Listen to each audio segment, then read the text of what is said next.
이번 영상에서는 잇몸 치료의 모든 것에 대해 확실하게 살펴봅니다. 영상을 시작하기 앞서 먼저 말씀드리고 싶은 것이 있습니다. 저는 다른 유튜브 영상처럼 진부한 이야기를 드리지 않을 것입니다. 깔끔하고 확실하게 잇몸 치료에 대해 살펴보겠습니다. 저는 모다기 대표 안무혁이며 지금 바로 시작하겠습니다. 먼저 잇몸 질환이란 무엇일까요? 잇몸 질환은 치아 주변 조직에 영향을 주는 일련의 염증 상태입니다.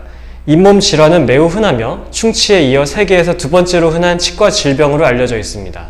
치은염이라고 불리는 잇몸 질환의 초기 단계에서 잇몸은 붓고 붉어지며 출혈을 일으키기도 합니다. 치주염이라고 불리는 보다 심각한 형태의 잇몸 질환에 이르게 되면 잇몸에서 치아가 풀리거나 빠질 수 있습니다. 또한 입냄새의 원인이 되기도 합니다. 두 번째로 잇몸 질환의 자가진단 방법에 대해 알아볼까요? 잇몸 질환의 초기 단계에서는 나타나는 증상이 거의 없으며 사람들이 치과를 찾아 치료를 요청할 때쯤이면 이미 상태가 크게 악화되어 있는 경우가 많습니다. 양치질할 때, 치실을 사용할 때, 혹은 딱딱한 음식을 씹을 때 잇몸이 붉어지거나 피가 나고 잇몸이 자주 붓고 양치질 후 피를 뱉어내고 입냄새가 심하고 입안에서 지속적으로 금속맛이 느껴지고 잇몸이 후퇴되어 치아가 많이 드러나고 치아와 잇몸 사이에 공간이 생기고 이가 빠지면 잇몸 질환을 의심해 볼 수 있습니다. 잇몸 염증과 뼈가 파괴되는 과정은 거의 고통 없이 진행됩니다. 사람들은 치아를 닦은 후에 출혈이 일어나도 대수롭지 않게 넘길 수 있지만 이때는 치주염이 상당히 진행된 상황일 수 있습니다. 세 번째로 잇몸 통증, 잇몸 출혈, 잇몸 염증 등 잇몸 질환의 증상에 대해 알아볼까요? 잇몸 질환은 일반적으로 구강 위생 관리를 철저히 하지 않아 치석이 잇몸 라인에 축적되면서 생깁니다. 이렇게 형성된 치석을 제때 제거하지 않으면 세균과 독소가 잇몸에 들어가 염증 반응을 일으키고 잇몸뼈를 녹이면서 치주염과 같은 잇몸 질환으로 발전될 수 있습니다. 또 잇몸 질환은 영양 부족이나 당뇨병, 다운 증후군과 같은 질병에도 영향을 받습니다. 당뇨병 환자의 경우 잇몸 질환을 예방하기 위해 정말 열심히 구강 관리를 해야 합니다. 흡연은 잇몸 건강에 직간접적으로 악영향을 줍니다. 여러 연구 결과에 따르면 흡연자는 비흡연자에 비해 잇몸 질환 환자가 더 많다고 합니다. 흡연이 면역 반응에 여러 부정적인 영향을 미치기 때문입니다. 그리고 잇몸 질환은 스트레스에도 영향을 받습니다. 스트레스는 만병의 근원입니다. 마지막으로 유전적인 요소 역시 잇몸 질환에 큰 영향을 미칩니다. 어떤 사람들은 주기적으로 스케일링 및 치아 관리를 받으면서도 치주염에 걸리기도 하고 거의 치아 관리를 하지 않는 사람들이 상대적으로 잇몸 질환에서 자유롭기도 합니다. 네 번째로 잇몸 질환의 예방 방법에 대해 알아볼까요? 치주염이 진행되어 비술술적인 방법으로 치료가 불가능할 경우 잇몸 수술을 받아야 할 수 있습니다. 치주염과 같은 잇몸 질환은 가능하다면 예방이 최선의 방법입니다. 잇몸 질환을 예방하기 위한 관리법은 다음과 같습니다. 하루 2번 이상 치아 안쪽까지 확실하게 양치질하기, 매일 치실 및 치간 칫솔 사용하기, 구강 청정액 사용하기, 필요할 경우 정기적인 치과 검진과 스케일링 받기 등의 관리법이 있습니다. 다섯 번째로 잇몸에 좋은 음식에 대해 알아볼까요? 칼슘과 인이 풍부한 음식은 일반적으로 잇몸과 치아 건강에 좋은 음식이라고 할 수 있습니다. 치아 범랑질은 무기질로 구성되어 있기 때문에 무기질을 보충해주는 것은 범랑질 제거화에 도움을 줌으로써 잇몸 건강에 큰 도움을 줍니다. 또한 비타민 C와 D가 풍부하면서 수분이 많은 음식 또한 칼슘 흡수, 타액 생성, 혈관 강화, 염증 감소 등에 도움을 주기 때문에 잇몸에 좋은 음식이라고 할 수 있습니다. 안토시아닌, 아르기닌, 폴리페놀 등이 포함된 음식도 플라그 형성 억제 등의 역할에 도움이 이러한 영양소들이 많이 함유되어 있는 음식은 치즈, 우유, 요거트류, 물, 녹색 채소와 과일류, 고기, 생선류, 녹차, 홍차, 블랙커피, 견과류, 통밀, 콩, 마늘, 생강, 양파 등이 있습니다.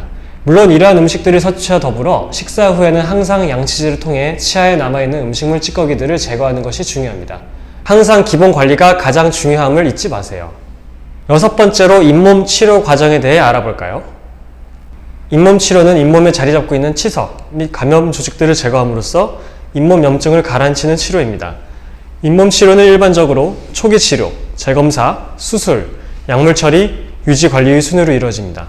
초기 치료는 비수술적 방법을 말하며 스케일링이나 치근 혈택술로 잇몸 아래에 형성된 플라크를 기계적으로 제거하는 것입니다. 초기 치료를 진행하고 약 4에서 6주 후에 환자의 구강 위생이 개선되고 염증이 제거되었는지 확인하기 위해 재검사를 수행합니다. 비수술적 요법이 실패한 것으로 판명될 경우 수술 및 약물 처리를 진행하며 이후 유지 관리를 통해 지속적으로 관리해야 합니다. 그럼 여기서 말씀드린 플라크 혹은 치석은 무엇인지 살펴볼까요? 치석이 만들어지기 위해서는 백질이라는 물질이 먼저 만들어져야 하는데요. 이 물질은 세균과 세균이 만들어낸 물질이 어우러져 형성됩니다. 백질은 치석과는 달리 칫솔질 및 치실로 치아에서 제거될 수 있습니다. 하지만 이 백질이 24시간 동안 칫솔질 및 치실로 제거되지 않으면 침 안의 무기물을 흡수하여 단단한 치석으로 발전하게 됩니다. 이렇게 단단하게 형성된 치석은 위의 백질과는 달리 칫솔질 혹은 치실로 제거되지 않습니다. 치석은 이와 잇몸의 경계선에 잘 침착되는데 치석은 잇몸을 자극하게 되어 잇몸에 염증을 일으키게 됩니다. 염증이 생기면서 자연히 잇몸은 붓고 출혈이 생깁니다. 이는 치석이 침착되면서 생기는 초기 증상들이며 풍치의 주요 원인인 잇몸 질환의 초기 단계이기도 합니다. 이 단계는 또한 유일하게 가역적으로 정상 상태로 돌아갈 수 있는 단계입니다. 이렇듯 스케일링은 치석을 제거하여 잇몸의 건강을 보호하는 치료입니다. 잇몸 치료에는 여러 가지 시술들이 있는데 잇몸 염증의 심각한 정도에 따라 나열하면 스케일링, 치근활택술, 치주소파술, 치주수술로 나뉩니다. 먼저 스케일링은 잇몸 밖에 위치한 치아에 붙어있는 치석 부위까지 치료합니다. 그 다음으로 치근활택술은 잇몸 밖의 치석 및 치아 바깥층의 감염 부위를 치료하며 국소 마취가 때때로 필요합니다. 치주소파술은 잇몸 안의 치석 및 감염 조직을 치료합니다. 마지막으로 잇몸 염증의 정도가 가장 심한 치주수술은 잇몸과 이 사이에 벌어진 부위의 깊이가 5mm 이상일 때 시술합니다. 국소 마취가 반드시 필요한 시술입니다. 7번째로 잇몸 치료 비용에 대해 알아봅시다. 잇몸 치료는 일반적으로 본격적인 치료에 앞서 스케일링을 1회 시행한 후에 치근활택술 또는 치주소파술 또는 치주수술로 진행됩니다. 스케일링과는 달리 치근활택술, 치주소파술 혹은 치주수술은 일반적으로 여러 번에 나누어 치료가 진행됩니다. 잇몸 치료는 스케일링과는 달리 3개월에 한 번씩 보험이 적용됩니다. 이러한 이유로 잇몸 치료를 위해 3개월마다 잇몸 치료를 병행하는 경우가 많지만 시간과 노력이 많이 들고 환자들은 왜 이렇게 자주 하는지 의문을 갖는 경우가 있어 정말로 치석이 많고 치주 질환이 심한 경우에 한해 진행되는 경우가 많습니다. 그러므로 동네 치과의원에서 1회 스케일링 후에 치근활택술을 2번에 걸쳐 나누어 치료를 받았다면 31,900원이 나오게 되며 1회 스케일링 후에 치주소파술을 2번에 나누어 치료를 받았다면 34,980원 정도가 지출됩니다. 단 여기서는 마취 주사 및 기타 다른 치료 비용은 제외되었습니다. 혹시 최근에 잇몸이 붓거나 피가 난 적이 있으신가요? 댓글로 증상을 적어보세요. 다음의 링크를 클릭하시거나 검색창에 모드닥이라고 검색해보세요. 모드닥팀은 유튜브 채널을 통해 치과에 가기 전에 알고 가면 좋은 치료의 효과, 장점, 단점, 주의사항, 부작용 및 가격 정보들을 쉽게 풀어 설명합니다. 유용한 치과 정보들을 꾸준히 확인하고 싶으시다면 지금 바로 모드닥 유튜브 채널을 구독해보세요. 좋아요도 부탁드립니다.